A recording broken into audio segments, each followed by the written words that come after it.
A handshake between Praggnanandhaa and Alireza Firouzja. This is the 14th round of the Super United Blitz 2025. A very important clash between these two fantastic speed chess players, Pragg and Firouzja. It always feels like when they both play each other, it's very difficult to choose who's the favorite. They both are very well matched, and the players are ready. Everyone's ready. 3 minutes plus 2 seconds increment. We are ready to rock and roll. The players shake hands and off we go. B3 by Pragg. This has been his opening weapon in these blitz events. Bishop comes to f5, and now Pragg thinking a bit here, deciding what to play. He goes d3. His opening, which he has been playing here, which is this setup. I think everyone's kind of figured it out that this is now the Pragg setup, where you put your bishop on b2 and then you push your pawn to e4, sometimes get the knight out to h3, f4, and this setup is quite interesting. a5 played, he plays a3, bishop e7, and now the knight goes to h3. So Pragg keeps his f pawn free to move ahead. Firouzja, undeterred, simply castles. Pragg also castles here. And now c5 looks like a normal, natural move, gaining space in the center. But Firouzja pauses, and he's thinking for some other fresh direction because he knows that Pragg would be well prepared for a main move like c5. So what are the other possibilities that he can aim for here is the question. By the way, this setup of bishop g2, knight h3, knight d2, bishop b2 is actually a very interesting one, and I wonder if people will try it out later. You see, Pragg is now paused. The fact that Firouzja played his knight to c6 seems like a new idea, and I believe what Firouzja has in mind is if you go f4 to take, and here some check on c5 and play this position with the knight on c6 being ready to jump in. So I believe Pragg may not be that comfortable to play f4 because black's knight on c6 is quite actively placed. Perhaps one way to say that, hey, I don't think the knight is so well placed on c6 because your pawn is blocked, is to push the pawn. Yes, exactly what Pragg does. And now he pushes his pawn to f4. Very interesting position. Suddenly the knight on c6 is like, no, I'm feeling a bit uncomfortable here. Knight, but the bishop has opened up here. Although this is a granite structure on c2 and d3. Firouzja gives a check on c5. Pragg thinking about whether to play king h1, whether to play knight f2. Some possibilities do exist here in the position. He goes knight f2. And interesting decision by Pragg. Bishop d4. I like this move by Alireza because somewhere what he's doing is he's provoking c3, but then the d3 pawn becomes weak. And if you were to take on d4, knight takes d4, then suddenly the knight has moved in. The c pawn is ready to move. So fantastic play here by Firouzja, making use of the strengths that he has in the position, not trying to kind of say that the knight is not so good, let me move it away, but he uses it to his advantage here with bishop d4 move. I absolutely love this move. And if you go c3, then bishop f2, rook f2, and already the d3 pawn is falling. So Pragg here taking his time, not an easy decision for him about what to do. He finally decides to chop, knight takes, and once again if you play c3, I'm very happy to move my knight away with basically the d3 pawn being slightly soft. So perhaps a good idea is knight to f3 is fantastic idea. He goes king h1, moving the king away, and now maybe here Firouzja can already start playing with the move c5. Also another idea is a4, b4 and c5. Look at this idea. And this looks very nice for black. So somehow if you think about it, Pragg's structure signals towards playing on the king side, while Firouzja is playing on the queen side with his pawns. And Firouzja has kind of a head start in that entire battle that we have in queen side versus king side, Right now, Praggnanandhaa is 3 minutes on the clock. Firouzja had 4 minutes before this move, but I believe he finds it the right moment to take some time and think. The other idea, which by the way is super interesting, is to play b5, b4. Whoa, Firouzja plays it. b5 on the board. And b4, the point is, you then kind of secure the d4 square for the knight because it can no longer be kicked away. And maybe Pragg wants to trade off this knight, right? Like this knight is super irritating here on d4. Pragg has his move ready. He's thinking about it. I'm pretty sure he's not... he goes c3. The knight goes to f5, rook e1. Now the rook is taking away the e3 square from the knight, but Firouzja goes for d4. What a decision by Alireza. Just look at his intuition. He's giving away the rook on a8 because he realizes after queen a8 the king would be weak and also the knight could jump in. So very interesting decision. Pragg is like, I'm taking it. Firouzja a bit surprised. Is Pragg so brave? But Pragg's bravery comes from the fact that he can cement his knight on e4 square. It cannot be kicked away. The knight defends here. The bishop is not able to put so much pressure. D takes c3 taken. Queen c2. He's going after this pawn on c3. Remember, b4 impossible because take, the queen is hanging. So can't do that. Huge moment here in the game. Both sides have their trump cards. Queen in this beautiful diagonal. Bishop on this beautiful diagonal. Praggnanandhaa is thinking here that he can be an exchange up, cement his position and then tell Firouzja, I'm sorry my friend, you did not get an advantage. Firouzja plays c5. I like this move a lot. He's making a square for his knight on d4. And in positions like this where there aren't too many open files, the minor pieces are often as strong as the rooks. He takes it. Queen takes c3 and rook to c8. Another good move by Alireza. Now Pragg has to decide how he's trying to make progress. He has 2 minutes 18 seconds. Firouzja has 2 minutes 19 seconds. Pragg calmly brings his rook to the c file. And Alireza brings knight b6. Beautiful. The knight is coming to the d5 square. I love how the black knights are having fantastic squares for themselves in the position. But Pragg shouldn't be like, hey, my knights are useless. This knight is pinned right now, but if you go king g1, suddenly the knight can jump to d6. He goes queen to b2 here. I'm wondering what's the idea behind this move, queen b2, because knight d5 is coming in. And Firouzja is thinking like, here he goes knight to d4.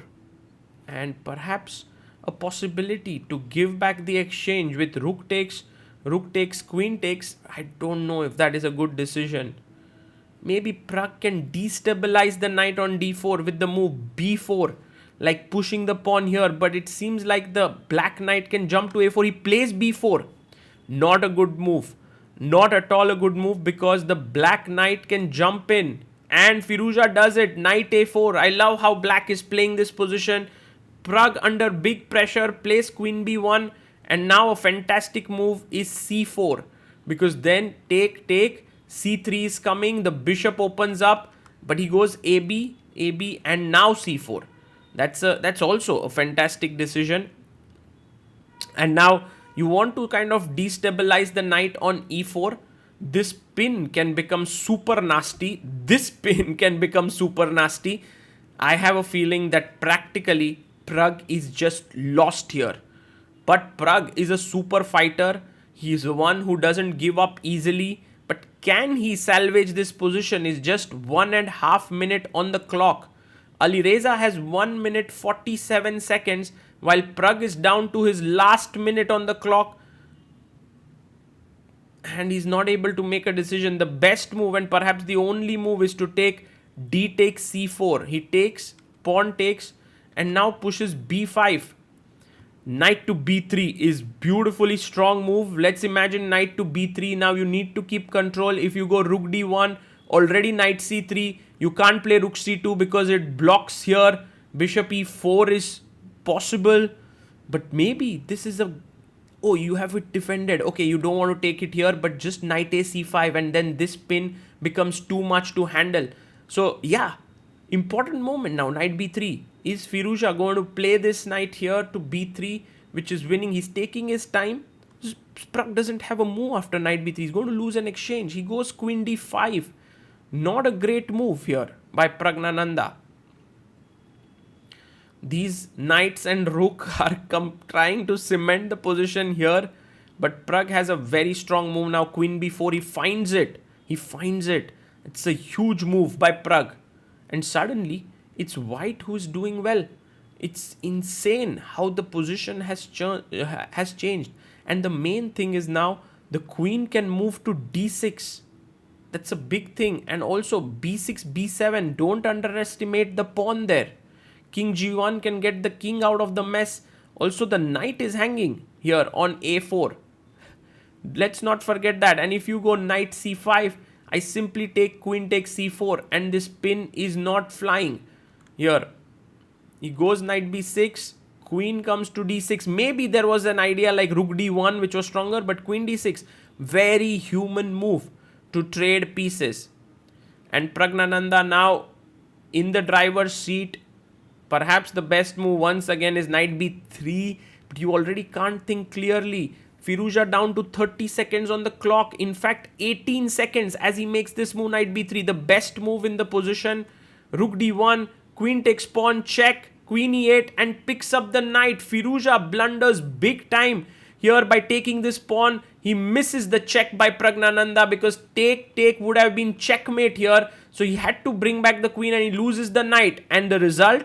Well, the result is plain and simple. Praggnanandhaa now is a rook up. Firouzja can very well resign this game because playing rook down, of course, with everything being stable, is not at all a great thing. By the way, knight d6 should be considered because that would trade the queens, but in fact that didn't happen. He went rook e3, queen c7 played, attacking here the pawn, and Firouzja may want to play rook c8, but then has to think of knight d6. So he goes rook a8, and Pragg gets the pawn as well. So now it's 4 pawns per side, and Pragg is a rook up. Guys, look at this position. I wonder why Firouzja is playing. He's down to his last 3 seconds. Pragg has 15 seconds on the clock. He can trade one of the rooks. Pieces are getting exchanged. Pragg gets his king to g2. The knight goes to b4 here. I think one of the reasons why Firouzja is playing is through pure inertia here. He's like, let me just continue. The king looks a bit weak. Maybe here I have knight e3 check. And Pragg has now 11 seconds. He goes queen c5. Queen goes back to a8. Some pressure here. Pragg goes back to b2.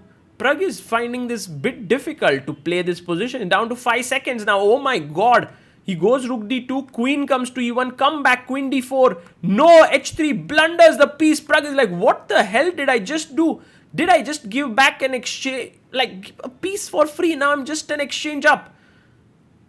Yes, Pragg is still an exchange up, but in this resulting position, the knight is really a monster. Not just in the position, but because in blitz, knight jumps are the most difficult to calculate. And which is the reason why I believe that Pragg is no longer winning. In fact, the engine gives it as almost an equal position. But Pragg, of course, wants to win. Look at the speed with which he's playing. He's blundered a piece, but he's like, let me try. But now the knight's jumping here. Oh my goodness.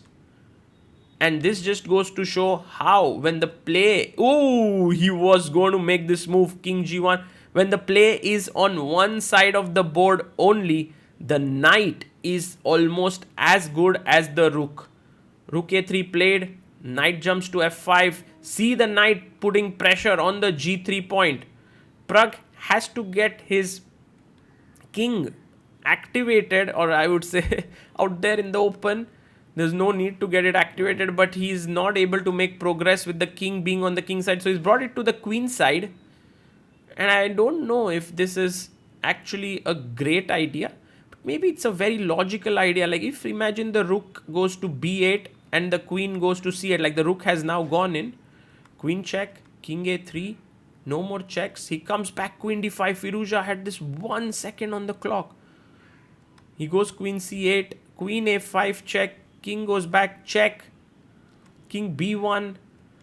Playing with fire, both players. Mate in one threatened here with queen h8. Queen comes back, check, king b2 played. No checks here, the rook is controlling. So queen e2 check, king moves up to c3. Whoo. Pressure, pressure. You know, I think any players who are a bit experienced, or no, I wouldn't call them experienced, but a bit older, would agree to a draw here. But not Firouzja. And by the way, rook is hanging, and Praggnanandhaa, because they want to beat each other. In fact, Firouzja might be okay with the draw. He's exchanged down. But Pragg is like, I want to try. And therein, Firouzja gets his ambitions as well. He's like, if Pragg is not going to agree to a draw, I have my chances here. The white king is in the open. A knight can fork at any point. By the way, guys, we are on move 87. A check here. King goes to c2. Queen c4. He gives a check. Blocks it. Queen e4 check. King moves to b2. And now knight e7. Rook to b8 played. He goes knight d5. Pragg moves in. Another threat to checkmate. But a check comes in. If you run out of checks here as Firouzja, you will lose the game. Check. Queen comes back. He couldn't get rid of the checks without the queen blocking. Queen e3.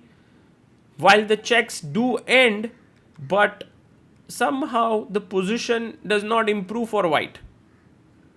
He comes back to d4. Maybe the wisest thing that Pragg can do here is agree to a draw. But then again, Pragg was a rook up. How can one agree to a draw in a game where you were rook up? Queen a8 check, king b2, queen a2 check, king c3. Oh my goodness, it's a mate now. Check. King c5, he takes the rook and Pragg pushes f5. Pragg is on a tilt, a check, and he resigns here. Alireza Firouzja beats Praggnanandhaa, and look at Pragg there. You wouldn't see him this upset ever, because, I mean, whoa. This is not something we see at the highest level. A rook up and then losing the game. Insane.